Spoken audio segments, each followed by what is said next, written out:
प्रिय मित्रों, मैं यहाँ पर संत आर्नोल्ड जॉनसन के प्रार्थनामय जीवन पर प्रकाश डालना चाहती हूँ। संत आर्नोल्ड जॉनसन के माता पिता का प्रभु यीशु और उनके पवित्र वचन पर गहरा विश्वास था। संत पौल के शब्दों के अनुसार हमेशा प्रार्थना करते रहे। इन शब्दों में वे सार्थक उतरे। उनके दैनिक जीवन में उन्होंने प्रार्थना को अत्यधिक महत्व दिया। बचपन से ही परिवार में प्रार्थनामय माहौल था और वे प्रभु यीशु के प्रेम और विश्वास में समर्पित रहे। प्रभु यीशु के पवित्र हृदय से उन्हें इतना लगाव था कि 13 वर्ष की आयु में उन्होंने पवित्र हृदय के आदर में एक लघु प्रार्थना लिखी, जो न केवल उनके परिवार में बल्कि पड़ोसी परिवारों में भी प्रार्थना के रूप में पढ़ी जाती थी। उन्हें प्रार्थना की शक्ति पर बहुत भरोसा था। वे प्रार्थना को दुनियादारी से लड़ने का सबसे बड़ा हथियार मानते थे।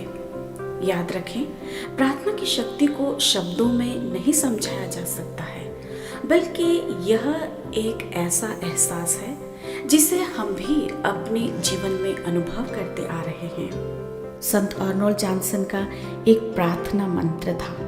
वह यह था, प्रभु यीशु का पवित्र हृदय सभी के दिलों में निवास करे।